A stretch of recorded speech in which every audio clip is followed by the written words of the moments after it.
No crepúsculo do 11º século, o mundo conhecido era uma tapeçaria tecida com os fios da fé e da fúria, da esperança e do horror. E no coração dessa trama, uma cidade, Jerusalém. Farol de anseios espirituais, mas também epicentro de um conflito que ameaçava consumir o Oriente em chamas. Quando o caminho para o sagrado se torna uma via de tormento, quando os devotos são caçados como feras nas estradas poeirentas da Anatólia, que voz responde ao seu clamor desesperado? Seria o sussurro da providência ou o ribombar de uma tempestade divina prestes a desabar sobre a terra? A terra prometida, Sião dos profetas, encontrava-se em agonia. Para o cristão da Europa Latina, peregrinar a Jerusalém era o ápice da devoção, tocar as pedras que testemunharam a paixão de Cristo, lavar a alma nas águas do Jordão. Contudo, as marés da história haviam se tornado turvas e traiçoeiras. Os cronistas da época, como o Franco Foucher de Chartres, pintavam com tintas escuras a sorte dos que se aventuravam rumo ao leste. Peregrinos extorquidos, espancados, assassinados, igrejas profanadas, relíquias escarnecidas. O domínio dos turcos seljúcidas, guerreiros ferozes convertidos tardiamente ao Islã, impuseram um jugo pesado sobre as rotas e os santuários. O Oriente, berço da luz, tornara-se uma fornalha de aflição, e os gemidos dos fiéis alcançavam os ouvidos de Roma. Em novembro de 1095, na cidade de Clermont, na França, uma voz ergueu-se como trombeta do Apocalipse. O Papa Urbano II, diante de uma multidão de bispos, abades e nobres, proferiu um sermão que incendiaria o Ocidente. Foucher, que possivelmente ali esteve, recorda as palavras do pontífice, palavras de fogo e urgência. Deixai que aqueles que outrora foram ladrões se tornem agora cavaleiros. Deixai que aqueles que outrora lutaram contra seus irmãos e parentes lutem agora de maneira justa contra os bárbaros, uma raça maldita, totalmente alienada de Deus. Bradava Urbano, referindo-se aos opressores dos cristãos orientais. Invadiu as terras desses cristãos, despovoando-as pela pilhagem e pelo fogo. Ele conclamava os guerreiros da cristandade a cingirem suas espadas, a marcharem para libertar o Santo Sepulcro. E como recompensa, a promessa mais inebriante, a remissão completa dos pecados para aqueles que partissem ou que morressem no caminho. Deus o quer, ecoou pela Assembleia, um grito que se alastrou como fogo em palha seca por todo o continente. A Europa, adormecida em seus próprios pecados e conflitos intestinos, despertou em um frenesi de ferro e fé. O chamado da cruzada ressoara. Assim começou a Via Dolorosa Armada. Uma torrente humana sem precedentes moveu-se para o Oriente. Não um exército coeso, mas uma miríade de hostes lideradas por duques, condes e bispos guerreiros. Nobres em busca de glória e terras, cavaleiros ansiosos por aventura e salvação, e uma massa de camponeses pobres e desequipados, arrastados pelo fervor religioso e pela promessa de uma vida melhor ou de uma morte santa. Foucher de Chartres acompanhou um desses contingentes, testemunhando em primeira mão a jornada épica e terrível.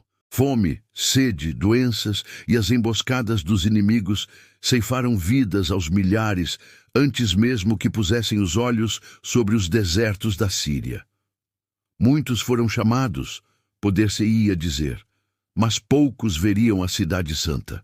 Corpos insepultos marcavam a rota da cruzada como marcos macabros de uma fé levada ao extremo.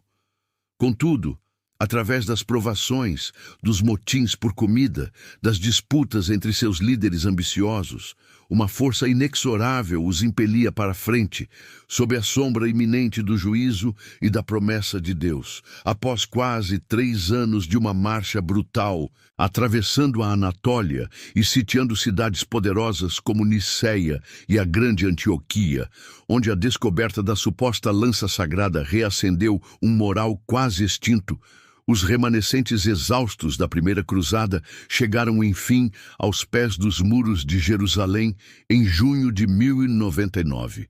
A cidade, agora sob o controle dos Fatímidas do Egito, que a haviam tomado recentemente dos Seljúcidas, erguia-se desafiadora, uma fortaleza formidável. Para os cruzados, era a visão do paraíso terrestre, o objetivo final de todos os seus sofrimentos. Mas a provação ainda não terminara. O cerco que se seguiu foi um teste de resistência e de fé desesperada. Fulcher descreve a sede atroz que afligia os sitiantes, forçados a buscar água a milhas de distância sob o risco constante de ataques. A madeira para construir as máquinas de cerco, torres, catapultas, arietes, era escassa. Os defensores muçulmanos e judeus lutavam com a coragem do desespero, cientes do destino que os aguardava caso a cidade caísse. Dentro das muralhas também havia fome e medo. Fora delas, os cruzados, assolados pelo calor inclemente do verão palestino, jejuavam, oravam e realizavam procissões ao redor da cidade, implorando a intervenção divina. A atmosfera era de um fanatismo febril. A paciência divina, acreditavam, estava se esgotando, e o cálice da amargura da cidade santa em suas mãos estava prestes a transbordar. Para eles, aqueles muros não eram apenas pedra. Eram o último obstáculo entre suas almas e a redenção, entre seu Deus e a profanação. Então, na madrugada de 15 de julho de 1099, após semanas de assaltos infrutíferos e um esforço hercúleo na construção de duas gigantescas torres de cerco, a muralha norte cedeu. O grito de "Deus o quer" transformou-se num rugido de vingança e triunfo. O que se seguiu foi um cataclismo de violência, um juízo de sangue que mancharia para sempre os anais da Cidade Santa. As crônicas, incluindo a de Fulcher, não poupam os detalhes da carnificina. E se quereis saber o que foi feito dos inimigos encontrados ali, escreve ele, sabei que na mesquita de Salomão, Al-Aqsa, cavalgava-se em sangue até os joelhos de nossos homens e até os freios dos cavalos. E, de fato, foi um justo e maravilhoso julgamento de Deus que este lugar fosse preenchido com o sangue dos infiéis, pois tanto tempo sofrera com suas blasfêmias. Homens, mulheres, crianças, muçulmanos e judeus que haviam buscado refúgio nas mesquitas e sinagogas foram chacinados sem misericórdia. Ruas e casas foram pilhadas. Onde outrora se ouviam as preces das três fés abraâmicas, agora ecoavam os gritos lancinantes dos moribundos e o cântico profano de uma vitória encharcada em sangue. A busca pela Jerusalém celestial resultara na criação de um inferno terreno. E o Senhor, que séculos antes chorara sobre Jerusalém, teria seus olhos divinos velados diante de tal holocausto perpetrado em seu nome. A poeira assentou sobre uma cidade fantasma, suas vielas lavadas pelo sangue de seus habitantes. Godofredo de Bulhão, um dos líderes da cruzada, foi escolhido como protetor do Santo Sepulcro, recusando o título de rei, onde Cristo usara uma coroa de espinhos.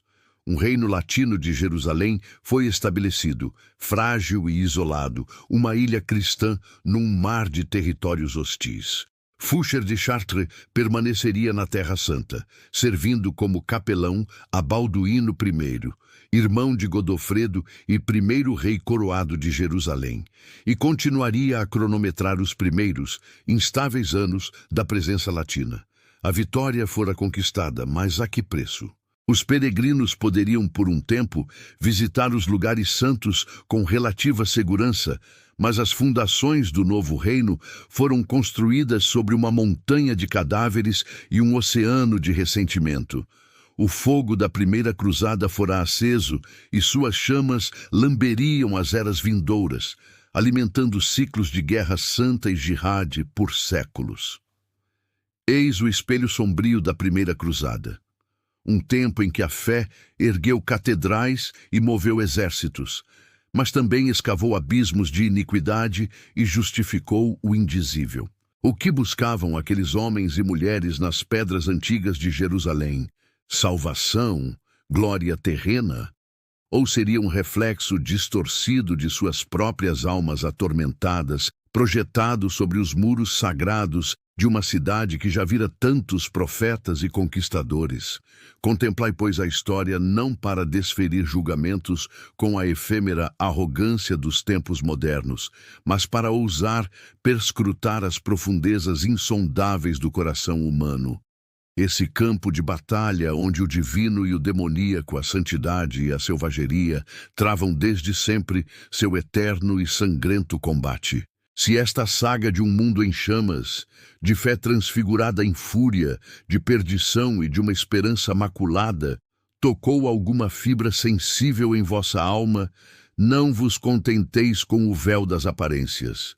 Buscai mais, questionai mais, pois a história é um livro selado com 7 selos, cujas páginas incandescentes só se revelam àqueles que têm a coragem de olhar para além da luz e da escuridão manifestas.